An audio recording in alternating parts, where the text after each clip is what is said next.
Bismillahirrahmanirrahim. Assalamualaikum warahmatullahi wabarakatuh. Jumpa lagi dengan saya Tony Muhammad Taufik, masih dalam pembelajaran sejarah Indonesia. Nah, materi pembelajaran kita kali ini akan membahas masa praaksara. Nah, apa itu masa praaksara? Ada yang tahu? Nah, masa praaksara sering dikaitkan dengan masa purba atau masa di mana manusia purba hidup. Nah, sebelumnya dulu itu ada sebuah istilah prasejarah. Nah, sekarang muncul istilah praaksara. Nah, kira-kira dari dua istilah ini, mana yang lebih cocok untuk menggambarkan manusia purba? Prasejarah atau praaksara? Nah, kita bahas secara bahasa. Nah, prasejarah. Prasejarah berasal dari dua suku kata. Pra itu sebelum, sejarah itu kejadian-kejadian yang terjadi di masa lalu. Berarti sebelum ada kejadian-kejadian di masa lalu. Sedangkan praaksara masih dua suku kata juga, pra itu sebelum, aksara itu tulisan. Nah, diartikan sebagai masa di mana manusia sebelum mengenal tulisan. Nah, kira-kira menggambarkan manusia purba, kira-kira lebih cocok yang mana? Ya, lebih cocok masa praaksara. Nah, itu yang lebih betul. Karena kalau prasejarah sebelum terjadinya sejarah, berarti buat apa kita pelajari? Nah, sedangkan praaksara, manusia purba itu ketika itu belum mengenal tulisan, sehingga disebut praaksara atau masa manusia purba dulu belum mengenal tulisan. Nah, kapan terjadinya di Indonesia? Nah, yang pasti itu sebelum abad ke-5 Masehi. Nah, ketika abad ke-5 Masehi, Indonesia masuk ke zaman selanjutnya, yaitu zaman aksara, sudah mengenal tulisan. Terlihat dari sebuah prasasti yang paling tua ada di Indonesia, yaitu dari prasasti Yupa di Kerajaan Kutai ketika itu di Kalimantan. Nah, sedangkan kalau kita lihat dibandingkan dengan sejarah dunia lainnya, itu ada peradaban Mesir dan Mesopotamia itu sudah ada sejak 3000 sebelum Masehi. Jadi 3000 sebelum Masehi, Mesopotamia, Mesir itu sudah masuk ke masa mengenal tulisan. Sedangkan Indonesia baru abad ke-5 Masehi. Nah, kenapa demikian? Apa mungkin peradaban Indonesia dulu sudah sempat maju, kemudian hilang, ditelan oleh bumi mungkin? Nah, ini ada sebuah teori dari seorang peneliti, Profesor Ariyo Santos. Dia meneliti tentang keberadaan Atlantis. Nah, yang Atlantis yang diceritakan oleh Plato ketika itu. Nah, Ariyo Santos itu mengemukakan bahwa Atlantis itu ada di Indonesia. Bagaimana menurut pendapat kalian? Luar biasa ya, kalau Indonesia adalah pusat dari peradaban dunia dulunya. Yang hilang, kenapa hilang? Apa mungkin seperti itu? Nah, karena Indonesia baru mengenal tulisan pada abad ke-5. Sebelumnya masih seperti apa gitu. Nah, ada sebuah teori dari Santos ini, kenapa dia mengemukakan demikian? Karena Indonesia itu sebuah tempat yang rawan sekali terjadinya bencana alam, ya.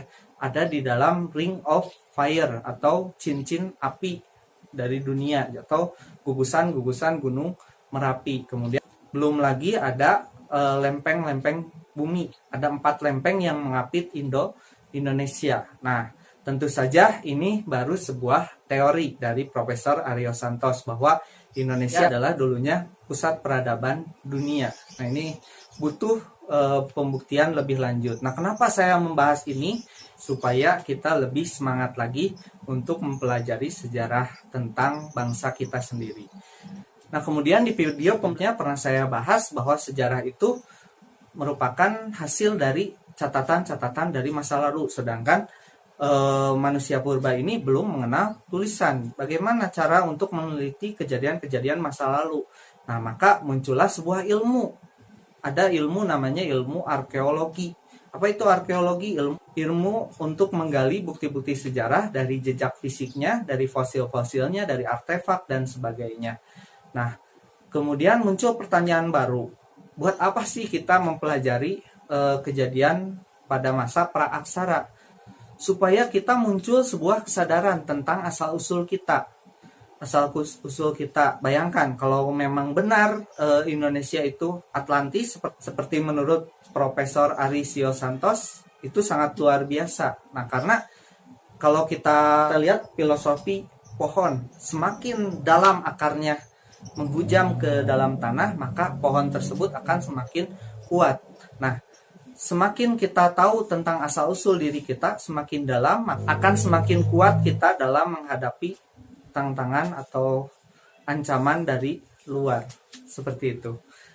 Nah, untuk memperkuat kesadaran tentang asal-usul kita, selanjutnya kita akan membahas tentang proses terbentuknya Kepulauan Indonesia. Nah, sebelum ke proses terbentuknya Kepulauan Indonesia, kita lihat alam semesta ini, bagaimana sih alam semesta ini terbentuk. Nah, muncul sebuah teori dari Stephen Hawking. Stephen Hawking itu mengemukakan ada sebuah peristiwa yang sehingga alam semesta bisa terbentuk, yaitu ada peristiwa Big Bang atau ledakan besar yang terjadi di alam semesta ini. Menurut Stephen Hawking, seluruh alam semesta ini dulunya adalah sebuah gas. Nah, kalau kita lihat, sandingkan dengan Al-Quran, ada di dalam surat Fussilat ayat ke-11. ثم استوى إلى السماء وهي دخان فقال لها وللأرض ائتيا طوعا أو كرها قالتا أتينا طائعين.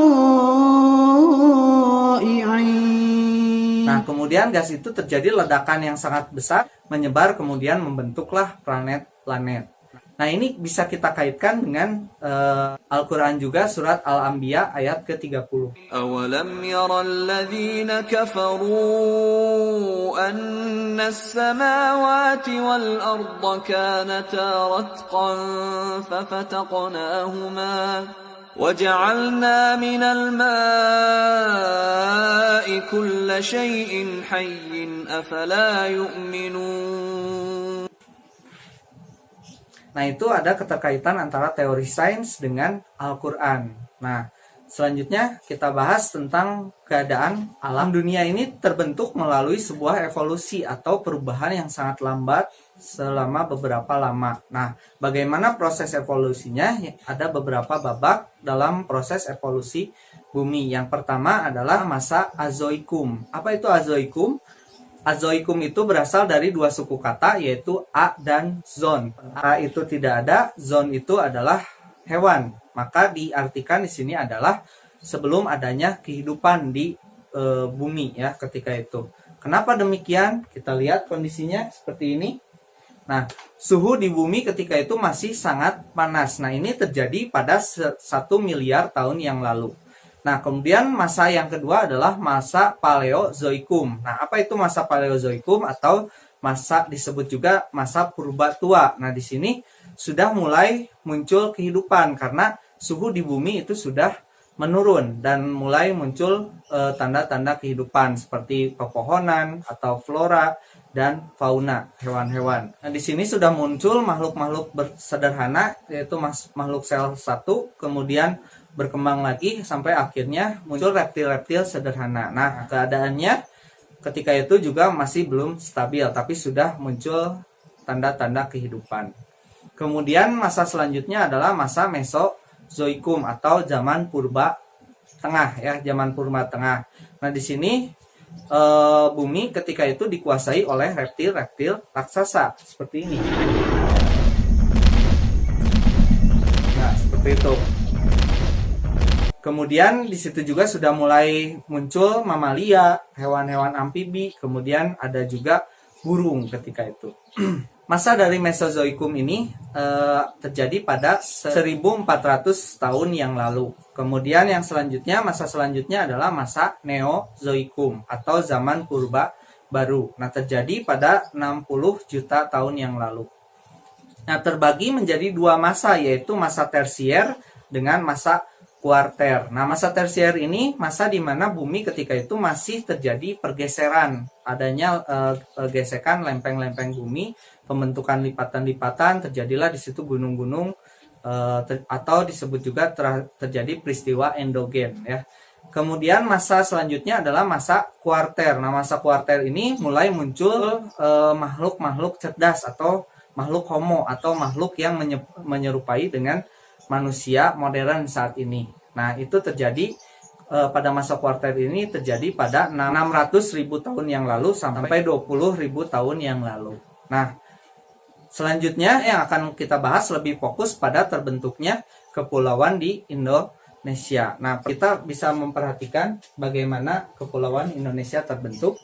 Nah, di sini Indonesia terbentuk dari beberapa lempeng, utamanya ada lempeng-lempeng tektonik. Ada lempeng Indo-Australia, ada lempeng Eurasia, ada lempeng Pasifik, dan ada juga lempeng Filipina. Nah, kita lihat di sini bahwa Pulau Sumatera, Jawa, dan Kalimantan itu masuk ke dalam lempeng Eurasia, sedangkan pulau-pulau timur seperti Papua, Nusa Tenggara Barat berasal dari lempeng Indo-Australia, dari pergeseran lempeng. Nah, yang unik adalah Sulawesi, Pulau Sulawesi.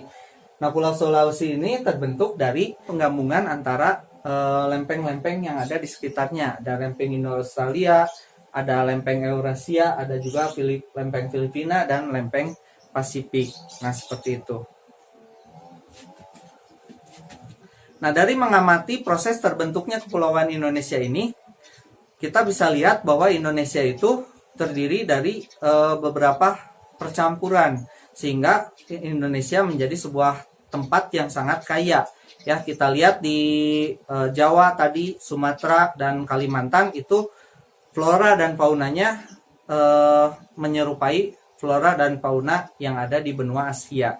Sedangkan Papua dan Nusa Tenggara itu flora dan faunanya menyerupai apa yang ada di benua Australia. Nah, itu dari percampuran itu. Nah, patut kita syukuri bahwa Indonesia ini merupakan negara yang sangat kaya. Kaya akan tadi flora dan fauna. Kemudian kita ada di lempeng vulkanis dan tektonis ini, kita kaya akan mineral, kaya akan sumber daya. Namun kita tetap harus waspada bahwa Indonesia itu sebuah daerah yang rawan akan bencana. Nah, sampai sini dulu pembelajaran sejarah kita kali ini. Kita lanjut ke masa praaksara pada video pembelajaran yang selanjutnya. Wassalamualaikum warahmatullahi wabarakatuh.